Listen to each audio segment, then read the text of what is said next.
امریکی فوج نے آبنائے ہرمز میں ایران کی بارودی سرنگیں بچھانے والی 16 کشتیاں تباہ کرنے کا دعویٰ کیا ہے۔ سینٹ کام کے مطابق 10 مارچ کو ایرانی بحریہ کے جہازوں کو نشانہ بنایا گیا، جن میں 16 بارودی سرنگوں کی کشتیاں بھی شامل ہیں۔ امریکی صدر ڈونلڈ ٹرمپ نے آبنائے ہرمز میں بارودی سرنگیں بچھانے کی کوشش پر مزید کارروائیاں کرنے کا اعلان کر دیا۔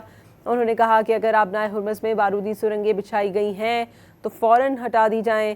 ساتھ ہی خبردار کیا کہ سرنگیں نہ ہٹائی گئیں تو ایران کو ایسے نتائج بھگتنا پڑیں گے جو پہلے کبھی نہیں دیکھے ہوں گے۔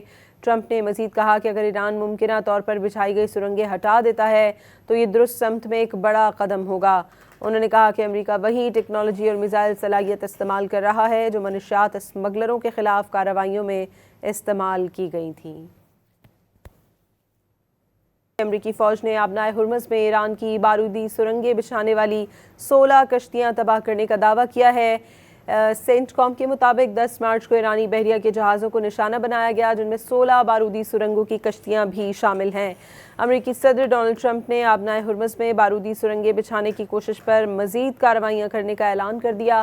انہوں نے کہا کہ اگر آبنائے ہرمز میں بارودی سرنگیں بچھائی گئی ہیں تو فوراً ہٹا دی جائیں۔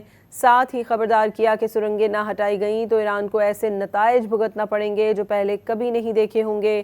ٹرمپ نے مزید کہا کہ اگر ایران ممکنہ طور پر بچھائی گئی سرنگیں ہٹا دیتا ہے تو یہ درست سمت میں ایک بڑا قدم ہوگا۔ انہوں نے کہا کہ امریکہ وہی ٹیکنالوجی اور میزائل صلاحیت استعمال کر رہا ہے جو منشیات اسمگلروں کے خلاف کارروائیوں میں استعمال کی گئی تھیں۔